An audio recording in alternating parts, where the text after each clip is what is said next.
بسم اللہ الرحمن الرحیم۔ السلام علیکم۔ عرب کا ایک مشہور شاعر تھا۔ اس نے اپنی کچھ قیمتی زرہیں، فولاد کا جالی دار کرتا جو لڑائی میں پہنتے ہیں، اور ہتھیار عرب سردار کے پاس رکھوائے ہوئے تھے۔ شاعر مر گیا تو اس کے ہتھیار اور زرہیں سردار کے پاس رہ گئے۔ یہ چیزیں شاعر کے وارث کے حوالے کرنا سردار کی ذمہ داری تھی۔ ایسے میں اس وقت کے بادشاہ کو شاعر کی موت کا پتہ چل گیا۔ اسے یہ بات معلوم تھی کہ شاعر نے زرہیں اور ہتھیار سردار کے پاس رکھوائے ہیں۔ بادشاہ نے سردار کو پیغام بھیجا، شاعر نے جو زرہیں اور ہتھیار تمہارے پاس رکھوائے تھے وہ ہمارے حوالے کر دو۔ سردار نے جواب میں کہلا بھیجا، یہ چیزیں میرے پاس امانت ہیں، یہ میں ان کے حقدار کو دے سکتا ہوں، میں امانت میں خیانت نہیں کر سکتا۔ بادشاہ نے پھر قاصد کو سردار کی طرف بھیجا اور اس سے کہا یہ چیزیں اس کے حوالے کر دی جائیں۔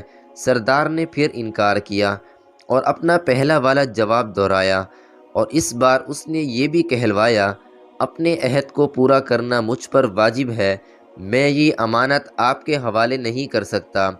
اس پر بادشاہ کو غصہ آ گیا، اس نے سردار پر چڑھائی کر دی۔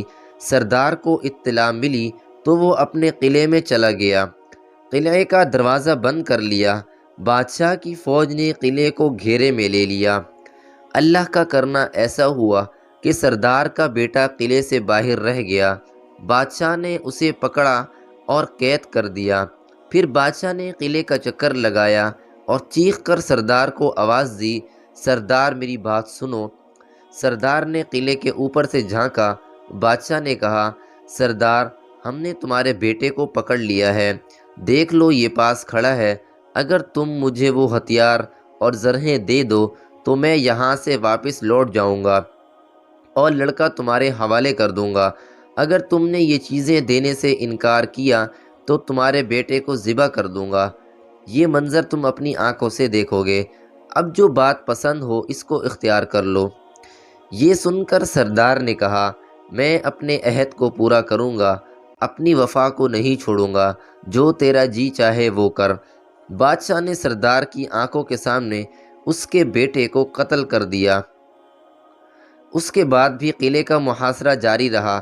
آخر بادشاہ اس طرح محاصرے سے تنگ آ گیا، اپنی فوج لے کر واپس چلا گیا۔ سردار نے اپنا بیٹا تو ذبح کرا لیا، عہد نہ توڑا۔ جب حج کا موسم آیا اور شاعر کے رشتہ دار حجاز آئے تو سردار نے تمام ہتھیار اور زرہیں ان کے حوالے کر دیں۔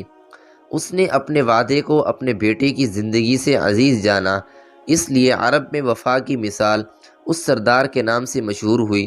اہل عرب جب وفاداری کی تعریف بیان کرتے ہیں تو سب سے پہلے سردار کی مثال پیش کرتے ہیں۔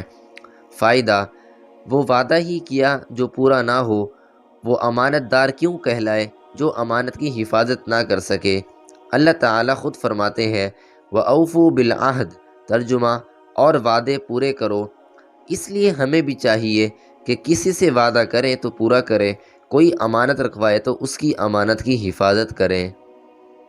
دوستو، امید ہے آج کی ویڈیو آپ کو اچھی لگی ہوگی۔ اگر ویڈیو اچھی لگی ہو تو لائک، کامنٹ اور شیئر کریں، اور ہمارے یوٹیوب چینل علمی وائس کو سبسکرائب کریں تاکہ نیو آنے والی ویڈیو کا نوٹیفیکیشن آپ تک بر وقت پہنچ سکے۔ اسی کے ساتھ ہی میں آپ سے اجازت چاہوں گا۔ ملتے ہیں نیکسٹ ویڈیو میں ایک دلچسپ اور سبق آموز واقعے کے ساتھ۔ تب تک کے لیے اللہ حافظ۔